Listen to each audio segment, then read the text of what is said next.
the title is "How is Maxine Greene's work threaded through our lives in Canada?" Great, thanks. Amanda, were you going to say anything or just?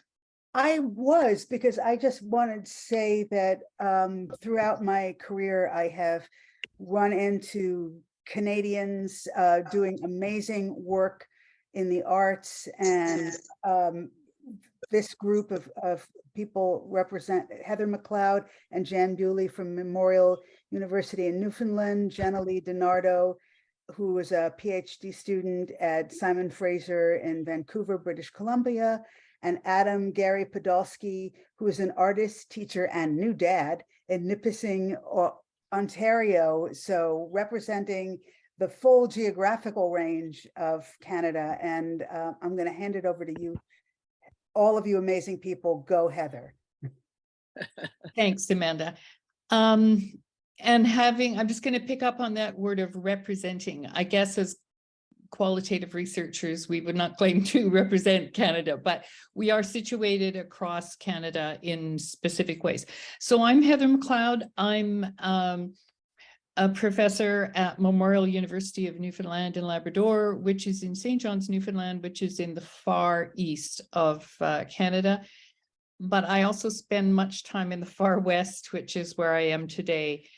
And for that rather weak reason, I'm not going to do a land acknowledgement, which has become best practice in Canada in terms of integrating or just acknowledging Indigenous realities in this country and the importance of that. I feel like I'm co-located in two places, but we have three other presenters, and obviously they're going to make their own choices around land acknowledgements. Those people will pop up once. So we have a group of 4, but we've also structured this as a little bit of a conversation. So for example, if Jenna, who's actually slated to be the 3rd person, if she wants to respond to something that I say, then she'll just do that. And of course, everybody will get a chance to speak at least once. So having said that, following Janet Miller's presentation is a really hard act to follow, but on the other hand, of course, it's incredibly generative and teaches me a lot, and then just points out how much there is to know. I wanted to just talk a little bit about my own background in relation to my understanding of Maxine's work. So I work in a faculty of education, and then my specific area is visual arts education. And then as a result of that, I teach an undergraduate course, primary elementary methods, and then I have the pleasure of, which is also a pleasure, the undergrad course, but I also have the pleasure of teaching 2 grad courses, one in creativity in education, and then another one which is called biographical explorations. And I feel like all of those courses allow me to work with some of my understandings from Maxine. So Maxine Greene's ideas, I think, are pretty much, I think it's fair to say that all graduate students in education in Canada, so that would be at the master's and the doctoral level, would have some exposure to the ideas of Maxine Greene, but that would be more like a surfer's kind of understanding, right? You know, a couple of readings. That's not to say that we get a chance to dive deep unless we choose to study that. But as a couple of other people have already said, whenever you mention Maxine Greene's work to students of like mind, they always go, oh, I loved her work, you know, I so want to know more, etc. So back to me, and in terms of the sort of ways that I feel my work connects with Maxine's, I think that there are 3 reasons why her work resonates for me. And one is the criticality. I enjoyed the biographical video that we're all hopefully going to watch for this conference. And I was really pleased to find out more about the importance to her of a sense of tragedy and skepticism and just this critique from quite early on of the Anglo-American philosophers, educational philosophers. You know, things, at least from my point of view in Canada, are not always getting better and better. And just the importance of having a critical epistemological positioning, that seems, that really resonates with lots of both the teaching and the research that I do. So, you know, the quote that many people have already mentioned is that as if things could be otherwise, the ability, her ideas and how they help us think about in beautiful, loquacious ways, as if things could be otherwise. And I also resonate with this point that a couple of people made, that to listen to her, she's very, very engaging. I think she has a performative beauty with the way that she says things. But on the other hand, her readings are in fact complex and challenging. And then I guess the second point that I have noticed is the accessibility of her language. Critical points of view, particularly those that are in translation, are often quite abstract, and they're quite difficult for scholars, younger scholars, emerging scholars to plow through. But I do think that Maxine's, perhaps because she's rooted in the English language and has a particular American way of writing, I think, for me, and I think for my students, they're relatively accessible. And then lastly, the sense of openness. As I understand her work, she didn't conceive of things as a closed book. I am what I am not yet. That ability to see ourselves as becoming. So I think that her work within my practice and within how I understand it in Canada, art is, or rather, she has been instructive to folks both within curriculum and instruction and the philosophy of education, but then increasingly within the arts, and she can connect to people who are very interested in arts-based research and pedagogy. Within the courses I teach, one I teach that's creativity in the arts. So there's a touch point there. And then through the arts, this is this biographical exploration grad course that I teach. And that then connects to a new area of research for me, which is, I'm interested to see, and I think I would be supported by the thinking of Maxine Greene in regards to this, how the arts can have an impact, can and should have an impact in post-secondary teaching beyond the arts, and indeed beyond faculties of education. So for example, how can the arts and are the arts being used in medicine and elsewhere?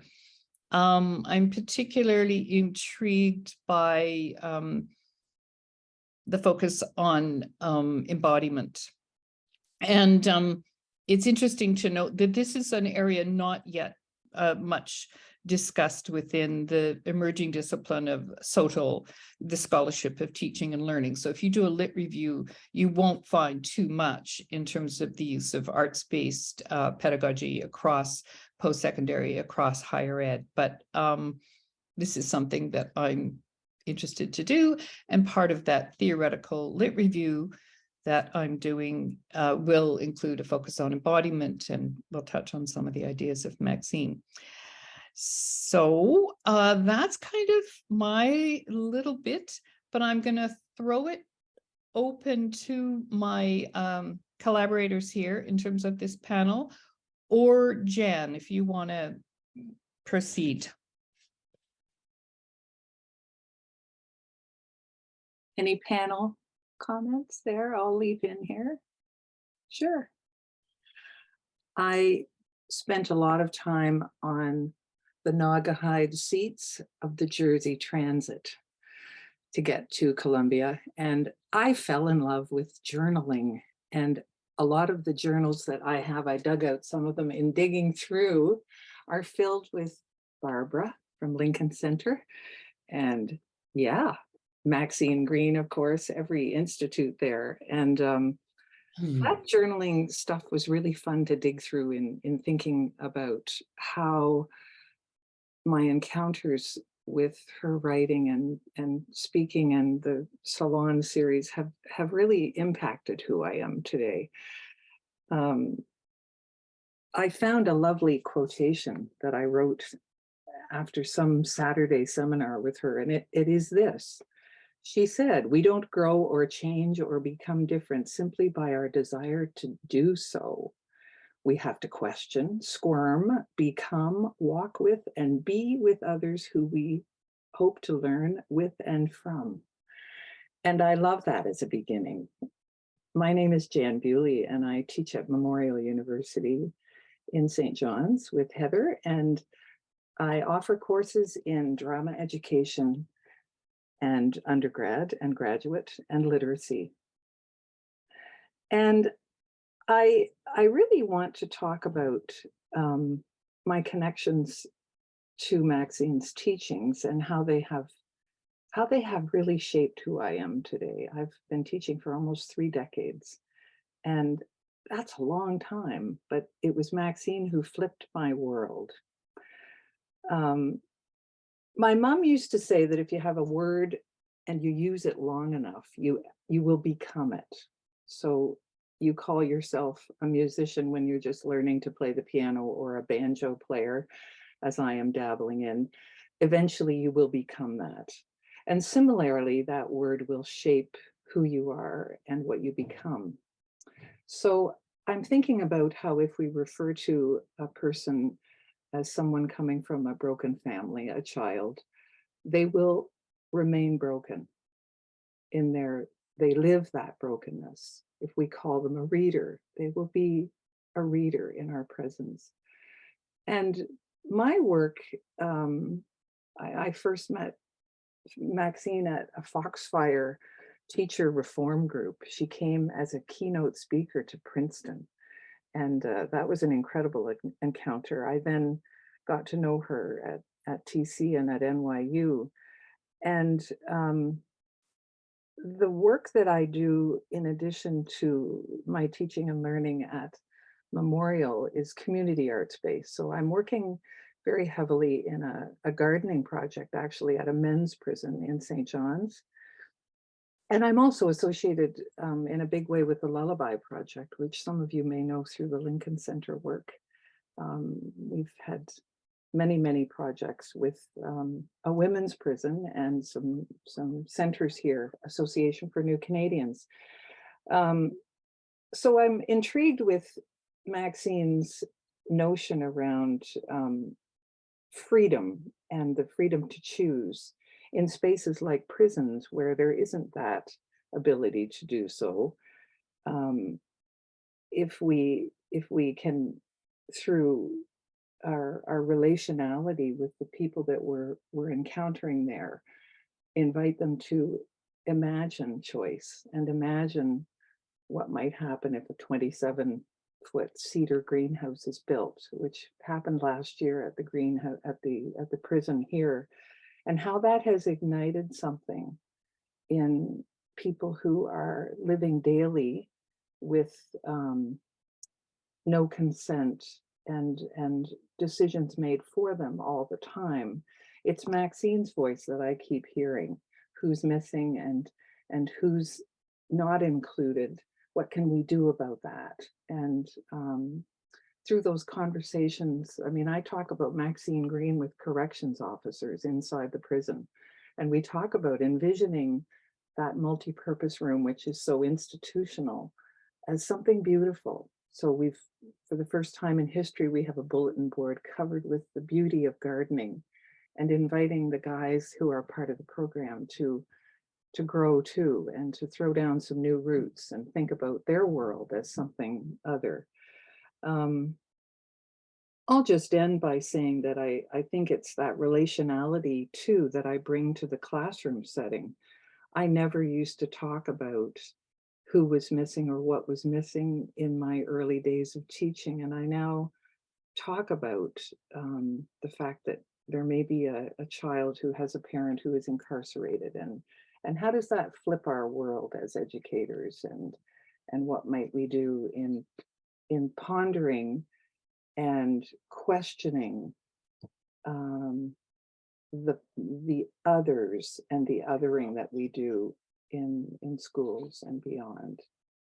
So a willingness to see a better world and a willingness to imagine a better state of things is where I sit.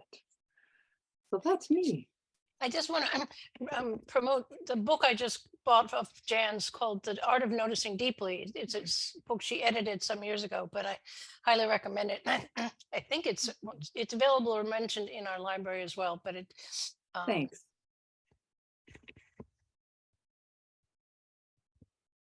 Jenna, I think. It is me. I was trying to write down the name of Jan's book so I could go back and find it. Good morning. Can I just ask a question of Jan there? Sorry, ahead, Jenna. Just something that you said at the end about building relationality. And it strikes me that we're maybe coming out of this pandemic and we've all been teaching online. And I know that your work has always been informed by, the importance of building relationship. Were you able to keep that with online teaching and still feel like you were building the relationality that you aim for, informed by Maxine's ideas? Are you talking about online at the prison, Heather, or online? Well, I know you also use her ideas in your classroom, whichever it was, but in your community projects too. I don't know what you did during the pandemic in relation to so community work or teaching. Sure. Well, that was also a wonderful poking of a hole into a prison. We said, why not? Why couldn't we do Zoom at a prison? And the confidentiality piece is, of course, huge there, but we managed to plant things online. So we had someone from the Munn Botanical Gardens come and work with the guys on a screen with one of us inside, all masked, and it was phenomenal. But Zoom to the rescue for other teaching at Munn and at Memorial, and that worked well. But that relationship piece is challenging, and it was very, very challenging for the community partnership work, but we made it work. We asked that Maxine question: what might we do? What could we do differently that we've never done before? And so we did letter writing too, a lot of letter writing back and forth, which was really neat. So those threads there. Over to you, Jenna. Thanks, Heather. Thanks, Jan. Good morning, everyone. It's 11:08 in British Columbia. So while all of you are into the afternoon, there's a handful of us that are still enjoying a rainy morning on the West Coast. I am a second-year PhD student at Simon Fraser University under the doctoral supervision of Lynn Fells. If you are familiar with her work, she's brought performative inquiry into this world. So the nature of my work is reflective of a theater and dance background that I've been nurturing for well over 30 years at this point. And I had the absolute gift and pleasure of being an intern at Lincoln Center Institute while Maxine was still philosopher in residence. And really, truly to be present with the people in this room today, Holly, Janet, Amanda, Allison, Barbara, and so many more. I've studied your work and I've had conversations with many of you, and your names are so familiar to me over the years, but it's really quite a pleasure to be here presenting with all of you today. I'd like to share a little bit about my background and my connections to Maxine and the work that I'm currently doing as a doctoral student. Like I said, I was an intern at Lincoln Center Institute in 2010. And really, truly, it was a groundbreaking time for me in my life. I was quite young. I was in teachers college, and having that experience to bring back to Queen's University in Kingston, Ontario, Canada, not only was I able to share it with the artist and community education class where I learned so much about Maxine as a pre-service teacher, but I also had the benefit of exploring and using Maxine's work in the 10 years that I spent as a public school teacher in Ontario. Building on that, I wrote my master's thesis on the topic of working with Maxine to take her pedagogy, or sorry, to take her philosophy, to turn it into pedagogy. And I'm very pleased to share that link. The Maxine Greene Institute hosts my thesis on their website, which was a gift to work with Holly on, and Amanda was, or sorry, not Amanda, Allison. I'm getting my A names mixed up. It was a delight to visit you when I was in New York City 3 years ago. Still trying to make it back in this post-pandemic world. Currently, my work, I'm looking at using theater and Greene's concept of wide awakeness with law students. So when I think of some of the quotes that we've discussed today, in particular, the "I am who I am, not yet," and the ability to look at things as if they could be otherwise, that's really the heart and essence of my work. So I split my time between 2 universities here in Vancouver. I'm at Simon Fraser for my studies, but I also transit out to the University of British Columbia Allard School of Law to work with these students. I will be developing, as part of my doctoral work, I'll be developing a hands-on workshop that is very Greenian in nature for these students. And I'm looking at making connections between theater and law, and how using Greene's ideas, as many today have mentioned, how can we open this up further? How do we keep this book open, and how do we make room and space to explore? With wide awakeness, there are both elements of presence and practice. So that's really coming into my work this year, because you have to not only have practice, but you also have to be present if you are practicing in the theater of the court as a lawyer. So that is new territory for me. It's very exciting work for me to find new ways to bring Maxine into my own work, but really to explore new things through the eyes of Maxine. That's really what makes me excited about the work that I get to do as a PhD student. And with that, I'm going to throw it over to Adam in Ontario. Hi, everyone. So excited to be here with everyone today. My name is Adam Garry Podolski. I'm a director of education at Quest Art School and Gallery. I'm also a visual artist and a high school student success teacher. So I had a couple of individuals put together 2 short clips, and each of them talks about how Maxine was introduced to their educational journey. So I'm wondering if we could play the clip of my thesis supervisor, Carmen Shields, at this point. Cool. I was first introduced to the work of Maxine Greene by my doctoral supervisor in the early 90s, Michael Connolly. He gave me the book, The Dialect of Freedom, to read, and I found I couldn't put it down. Then in 1994, I was fortunate enough to attend a fireside chat that Maxine provided at the annual American Educational Researcher Association conference, where she just spoke gently, quietly to the group. It was a wonderful moment for me. And since that time, I've used her work with my graduate classes and doctoral students. And I find I still go back and back to many of her works and apply them to different contexts in my life now.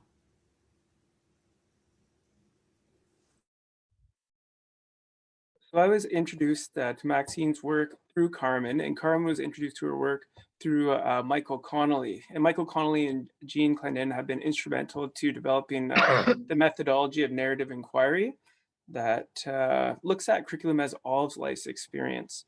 And how I've been influenced by Maxine Greene in my doctoral work and research is, how do we put our whole selves into the curriculum that we deem important? And how do we know what's morally sustainable if we don't bring our whole selves into the curriculum?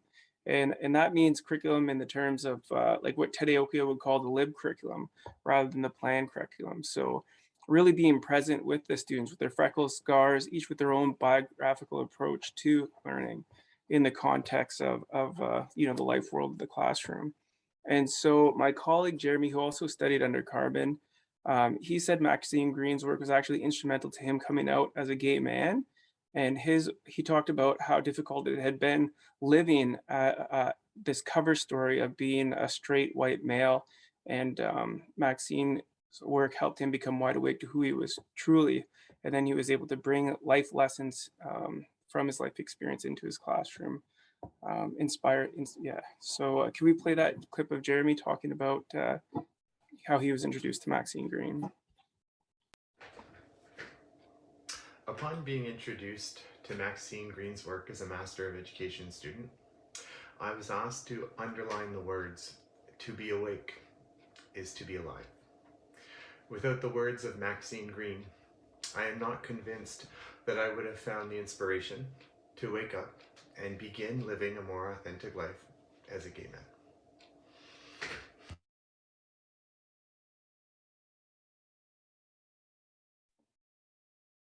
So needless to say, Maxine's work has been incredibly powerful here in Canada, you know, in so many people's lives.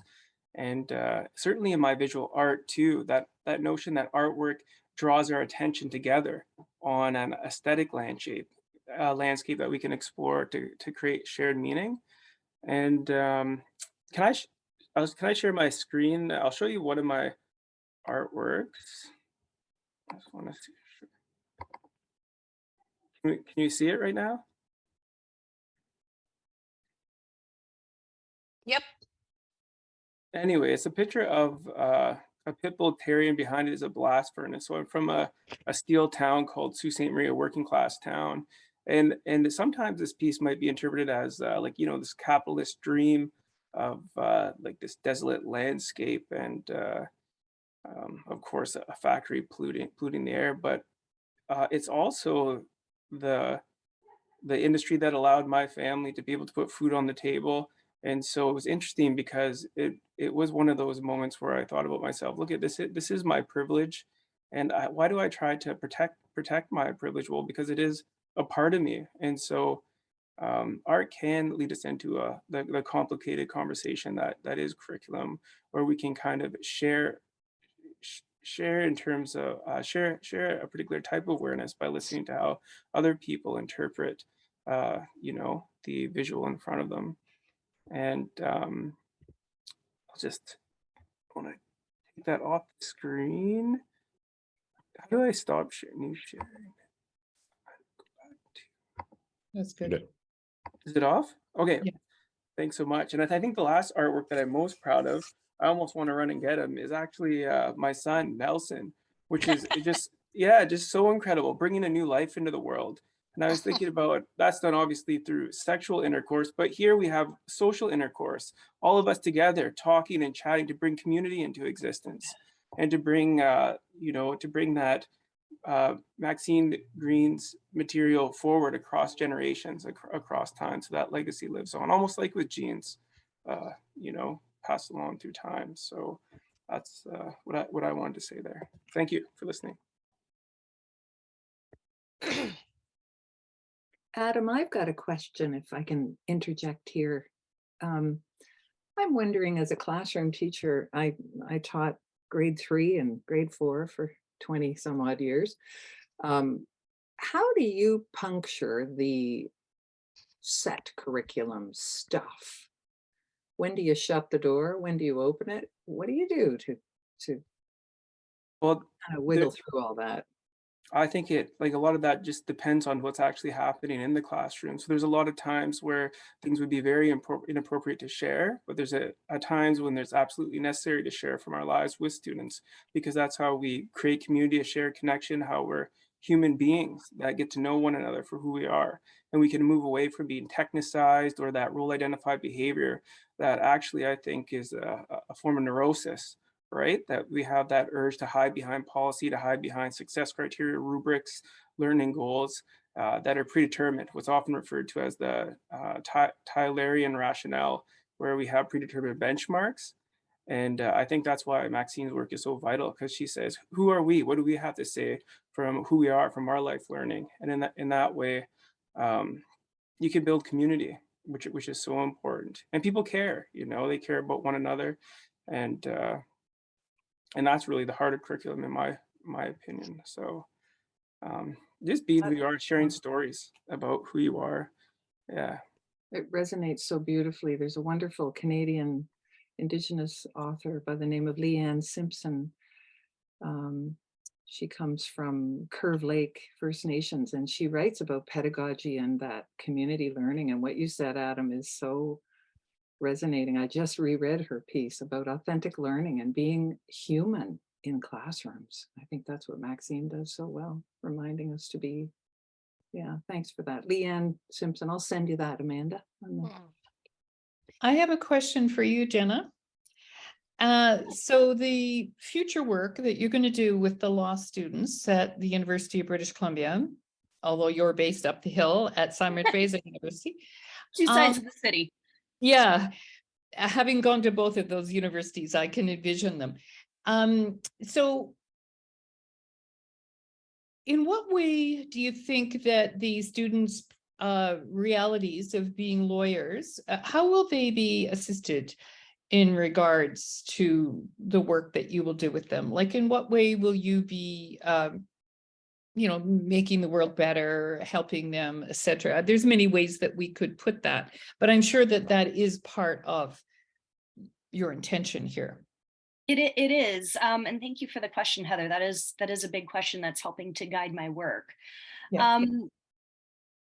Let me think if I can articulate this properly. So I had the pleasure of sitting in on a class at the law school out at the University of British Columbia last semester, and it was an interesting position for me to be in. I have no background in law. I never took it in high school. I never took it as part of my undergrad, and I only touched on it briefly in my teaching career, but really it was from an education and family law perspective. The work that I'm doing at the University of British Columbia Allard School of Law tends to fall more within students who are hoping to enter litigation practice. So literally going into a courtroom. And we are in a unique situation. This has been brought up a couple of times today. We are in a unique situation where we are emerging from a pandemic, and for better or for worse, this exact phenomena that we're experiencing right now, being in a Zoom conference, is what we have become accustomed to over the last 3 years. Really, truly, what I'm noticing at the law school, one, the excessive use of computers in the classroom was quite distracting. And it almost forces you to look within this box that we're all gazing into right now. What I'm hoping with the workshop that I'm planning to do with these students is to bring back kind of what Adam was just touching on in his little discussion, is that essence of being social again and working with each other in person. We're humans. We are very social people. And when it comes to these things that require our presence and our practice, performing on stage, performing in a courtroom, performing in the classroom, we really need those opportunities to practice and to be present to each other. And that's something that has come up in discussion with Professor Nikos Harris, who guides my work at the University of British Columbia, but it's also come up in my discussions with Dr. Lynn Fells. So I'm really hoping that by offering a dynamic workshop with these students, it'll help bring them back to, this is something where we're working with each other. You are representing another person. The few discussions that I've had with the students at Allard Law, they have articulated to me that they want a workshop like this. They want the opportunity to practice, to prepare for courtroom practice. So there's still a sense of the unknown. I don't know exactly where this is going to go. That is going to be the nature of one of my comprehensive exams this year. So there is a little bit that is, I am what I am, not yet, which makes me so excited because I don't like the finality of anything. I love being present and active within it, but I'm really hoping to bring back that nature of connection to each other. I hope that answers your question, Heather. Yes, and I think I've picked up that you will be using the arts to do this. For example, storytelling, poetics, etc. It'll be a theater workshop because that is my background and my training. It'll be theater. Yeah. Okay. But what that looks like yet, I'm not too sure. Great.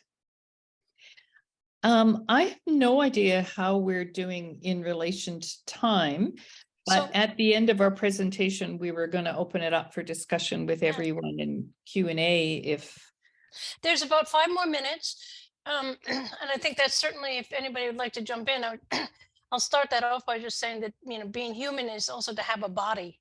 And Maxine talked a lot about having a body, whether that's a dance body or a theater body or, being present. And along with a body comes, commonalities that we have and differences. But building on what, I'm jumping around here, what Adam was saying earlier is bringing the authentic self. There's also a sense of play and humor that belongs in the classroom just as well as also talking about serious things that are sometimes avoided in the classroom. Maxine talks about that too. And that feels to me like an important part of, authentic teaching and learning, just adding to what you already said. Are there other comments or questions before we move along and have another little break here to these wonderful guests from Canada? I'd just like to say that Maxine's work, I think it really offers an opportunity to restore meaning in the classroom by talking about our personal lives. That idea of restoring the personal connection and community outside of what the curriculum as a syllabus, like as an agenda. And so I think you have like a lot of strong material to back up your position by reading and advocating for Maxine's style approach to secondary school teaching.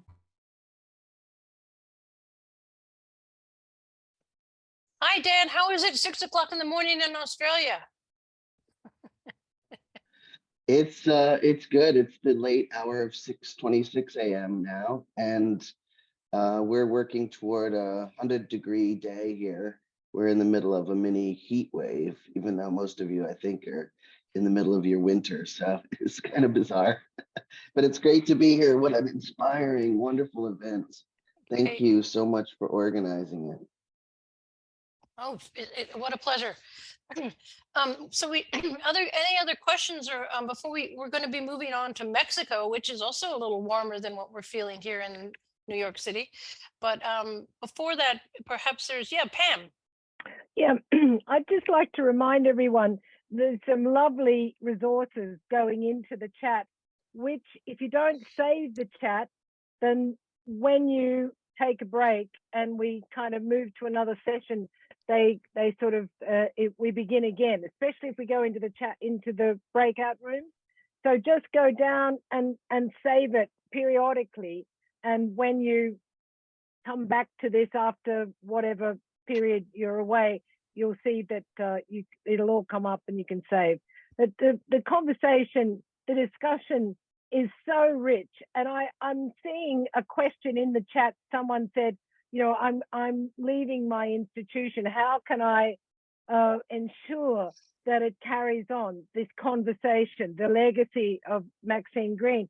And why can't courses be named? Why can't concerts be named? Festivals be named? Research groups be named? Reading groups be named? You'll see tomorrow in the video you'll see tomorrow, there's a song by a school written called Releasing the Imagination. So write a song, publish it, do a video. I mean, it's all about, keeping the legacy alive, but also renewing it and engaging it and reconfiguring with the 21st century, with 2023.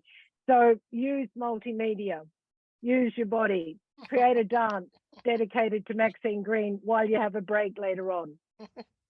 I want to see a statue of Maxine Greene too.